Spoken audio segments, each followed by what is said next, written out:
Welcome to Season 2, Episode 2 of the Spartan Spectator podcast, the place for you to be caught up on what's going on with the school and around town. My name is Adler Johnston, and my co-host is Dan McGear. Joining us today is Preston Longo to talk about the success of the Spartan football team here at ELHS and a little bit of the NFL drama going around. There's not much going on in EL news, but we do have a semi-formal dance coming up on October 22nd. I do believe that the ticket sales have to be done by tomorrow at 2 p.m. I think so. Yeah. All right. So, Preston, what do you like about the offense right now? There's three stages to the game. There's offense, defense, special teams. No one really cares about that third one. So let's go over the first one for offense. So what do you think's going on? I think the biggest part of our offense is that we can attack you with the ground and attack and with the air. And it's just a good balance. If one's not working, we start with the other, and then it gets the other going. So if we're passing a lot, it gets the run game going because they spread it out. If we're doing a lot of run, they come in, and then we get that open on the outside for the pass. I know what you mean. I see that a lot.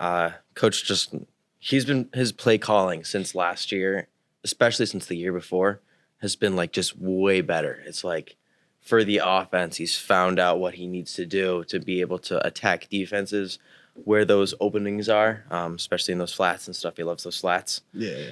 So stuff like that, I feel like he's done really well with. So now for the defense, same question for the defense. What do you think's been working really well for us? Defense, I think we just play more as a team now. We got a lot going on offense. I think it rolls over to the defense. It allows us to have good momentum going into the defense and get everybody to the ball. We got a lot of dudes playing one side, so it keeps people fresh. I think that's our best attribute for defense. I was surprised by that when we had everyone that was a one-sided player. I'm used to having Nico Monjone, starter at offense and defense, and then Wes Mauer, offense and defense, and Johnny, offense and defense. Yeah. The only person that wasn't offense and defense my freshman year was Aiden Bean, the quarterback. Yeah. So that's a cool thing for us that we can have enough players now. We probably have the same amount, but we have enough good players that we can split it really 50-50. It's awesome to have. It keeps us fresh, gets good depth. Yeah. Now for practices. One of the big things coach has been drilling into us, especially after Chicopee Comp.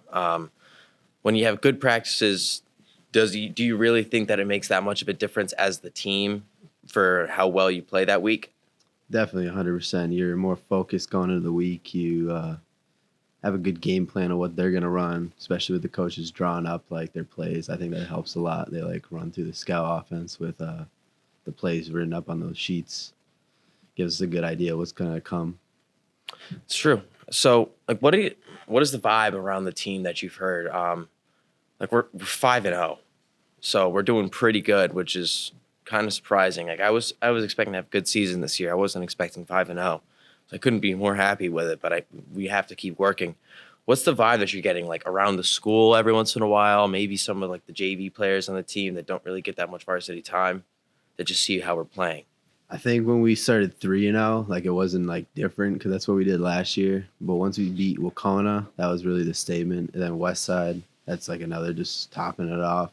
So I think there's a lot more talk and more confidence of people of us from a Spartan perspective. Now for Adler, you what have you heard? You're on the sidelines for a lot of those home games. I mean, pretty much what you guys have covered.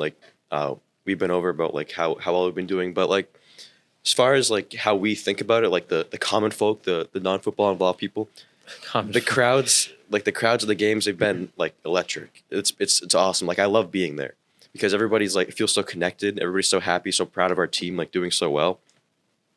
And I'm honestly looking forward to this to keep going because that means it's gonna be more fun to watch in the future because it's already been fun so far. Yeah, it's nice. It's nice when your team is doing well, really well. It feels like we actually have a student section. Yeah. Because in the past, you go out and someone makes a bad play, then you boo them off the field. We had that happen a couple times. We want the other quarterback, whatever. Now this year, the only thing that we've had was we want Eric, and that was an awesome chant, and that we ended up putting him in. It was super fun. So I feel now that we have a winning record, I feel we have more people that actually want to go watch, and games have been more packed. It's so much fun. Yeah, the only thing I will say is I've seen a lot more people getting kicked out this year. So like that's Yeah. I think that shows just how I guess excited we are about our team. That sometimes we get a little over passionate, and we have to be asked to leave. But They're getting into it. So Yeah, I'm okay. I'm okay with it. Good for them. All right, we've been game of the week like 3 times recently. I think we're gonna be game of the week this week, and I think we were last week and the week before as well. So those are the 3. So for you, has there been an added sense of pressure, and like if there has been, how you dealt with it, stuff like that? At a personal aspect, pressure, I wouldn't say so, but as a team, when you're 5-0, it's a big deal, and you're the person that, or you're the team that everybody wants to knock off. So any game undefeated, it's a lot of pressure going into it. So yeah, I'd say there's pressure involved. Yeah, I've seen some pressure. I haven't seen anyone crack yet. I've seen everyone play well, especially the Sean Kroll, our freshman O lineman, and he's starting. Like I highly doubt he was expecting to start. I knew he was good when I went against him in preseason. I'm like, this kid he's going to get some varsity time. So I had a bet. I did not think he was going to be starting by week 5. Yeah, exactly. So it's cool to see that we have another freshman starting. Yeah. You've started. Shane has started. Jake's starting on corner this year. Yeah, Jake Robidoux. He's our starting cornerback this year, another freshman. Yeah. People keep throwing it at him, and it just doesn't seem to work out well. Yeah, they keep seeing like freshmen on the depth chart, and they're like, "Oh, we're gonna attack him," but Then every time he seems to be able to defend it well, or he's picked a couple of them off. He's been playing really physical, and it's been awesome to watch. I agree. So for Shane's confidence with his throwing, how do you like? Sometimes we've seen his confidence go really down the hill, and then him just not play very well. But do you think like recently his confidence has made his throwing better, or is that just like he's figured it out now and he has it? I think he's figured it out, especially after last game. I think it boosted him up, made him feel good, and it's gonna ride with him the rest of the season. Now for you, you're like, what are you, 180? You said? Yeah. So you're like 5'8", 5'9", 5'10", 180.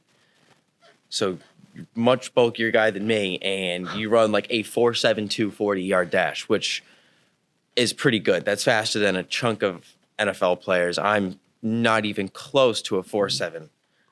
Like, so if you were to go for college, like, what college would you want to go to if you had your dream college? Dream college. I'm a big fan of Clemson. So out of all colleges, Clemson would definitely be my go-to over at all like Alabama. I'd rather go Clemson. I'm going Alabama. Yeah. How about you?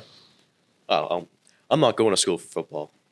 Yes, we know that. But if you could go to one for band or whatever you wanted to do, which college? Any college. Any college? You got accepted into all of them. Which college? You know, I'm just content with UMass. You know, like not going too far away. True. Getting a nice college experience. Got the good food there too. The good food. Yeah. Do Why have good food at UMass? we live in Massachusetts? It has like so many colleges, good colleges even. Yeah, we do. We do Why have good colleges.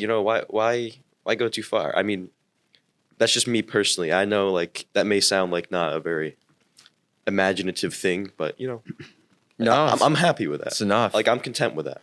UMass is a better school than people give them credit for because we just know them as Zoomass still. Now for the NFL, jumping straight to conclusions, getting over everything, right over it. Who's making it to the Super Bowl? What's the matchup? Who's winning it? Putting me on the spot. Chiefs and Bills. It's gonna be one of them for the AFC. NFC. It could go anything because you got the Giants at 4-1. For no You reason in got- particular. You got the Cowboys 4-1 with Cooper Rush. Are they leading them. really 4-1? I think so. Yeah. Well, that'll make Mr. Freeman happy. Yeah. All right. So AFC, I'll say the Bills get the rematch on the Chiefs, I can see that. and NFC I say Buccaneers and Yeah. Eagles is looking like a good Eagles matchup. is very possible. That would probably be like the NFC Championship I game. can see that as the NFC Championship game. They look good. They're playing well. The Eagles are playing really well. Yeah. It's what seemed like at the start of the season for no reason in particular, and then all of a sudden everyone just kind of started popping off. And we're like, actually, wait, we kind of did expect these players to play well. Like, what is it, A.J. Brown, Devontae Smith. Jalen Hurts has been like constantly underrated since he started Yeah. because he's always been competing for a spot. So that puts on pressure for you. Yeah. Now, like, it's his spot for the past 2 years. He's finally settled in, I think. And that's been fun to watch. Yeah, for sure. So back to the Super Bowl. I got Bills, Buccaneers. Bills and Buccaneers. Bucks. Who's going to win it? Bills. Bills. See, as a Patriots fan, I see the Bills choke every other week, and I just can't pick the Bills. I feel like whatever they get into, they will just endlessly choke it into oblivion. So I feel like it's going to end up being the Buccaneers. Brady getting another Super Bowl. I think that's it. Yeah. I think that they're going to have Brady win one more, retire, and then go try and meet up with Giselle again. But Yeah, is he gonna fix the family problems after? no chance. But I think that's my bet. That's all right. Well, maybe the Bucks will win though, because he's got motivation. That's what I'm thinking. Is that he has a little bit of extra motivation behind it. He's going to be good to go. Old man should give him a little more steam. It's like those TikToks you see of his girlfriend broke up with him before the game, Yeah. and then you just see Brady just going Yeah. crazy. Yeah. So I could see that happening. Hopefully this is last year. You don't want to see him out there with like a walker. Yeah, he's kind of got to retire soon. Now, what's the favorite play that you've ever made? So, like for me, it was the muffed punt recovery last year against Longmeadow on Thanksgiving. The guy dropped it, bounced off of him, and there's a picture of both of my hands pushing his butt over the ball. And I think it's just an awesome picture because I ended up with the ball afterwards. We got a touchdown, helped us win. That's sick. I think my craziest play was definitely against Northampton last year.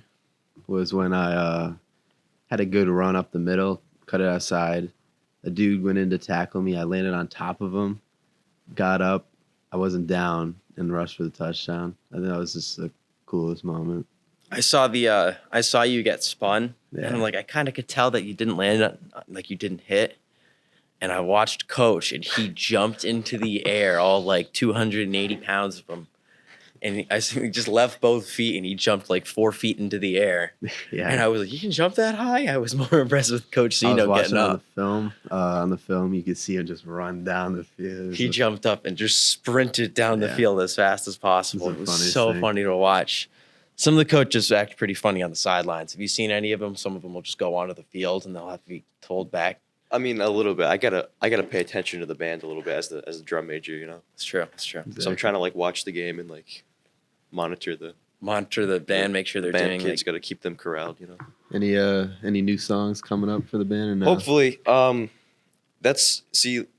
in jazz band. A lot of the pep band is in the concert band, and so that's kind of up to them to practice that. But Mr. Kieran usually has them do that. Yeah. I really hope they do because there's some songs that I really like but we don't play. You know, just a little more practice, a little Yeah, more exactly. songs, get a little better, make it seem a lot nicer for the audience because I feel like you guys have heard a lot of the same we've heard all songs. the same songs all year. Yeah, I'm long. They're I'm iconic. trying. They're iconic though. They are They're iconic. good songs. They're good. Well, The where band you- has gotten better. I will give them credit. How They've could gotten you? better. How could you not want to hear like "Land of a Thousand Dances" like over and over again? Yeah. Yeah. That's like the pep band song. But the nice thing though is that like you guys have gotten better at it. Yes. Like from the start of the season when we first heard it, and I was like, please God, Well, okay. I'm gonna take the heat for that one because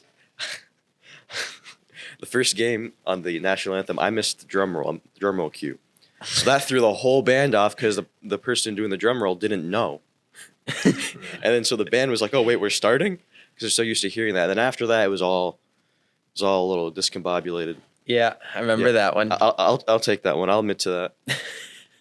You guys cleaned it up though. It sounds really good now. I think for the Patriots, jump back a little bit of the NFL stuff for you.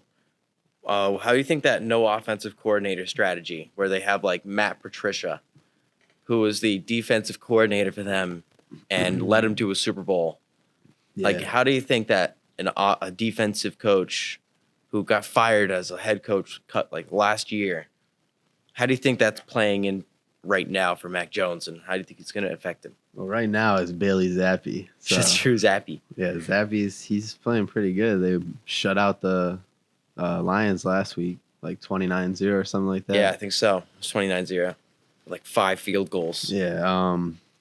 I just think that Mac Jones is a good enough quarterback that he might be able to make some of the decisions on his own, and they'll be okay running it. They got a good run game, so if pass isn't working, they can go to their 2 running backs, Damian Harris and Ramondre Stevenson, and be totally okay with that. He's been fun to watch, Ramondre. Yeah. He's like a bruising back, Yeah, they can't bring him down. LeGarrette Blunt type style. That's who I saw a comparison to recently. I was like, Yeah. that actually makes somewhat sense. I can see that happening. Now, I think that's everything we have for today. Preston, thank you for coming on. Nyler, thank you for joining me today. Oh, as always. always. See y'all later. Thank you.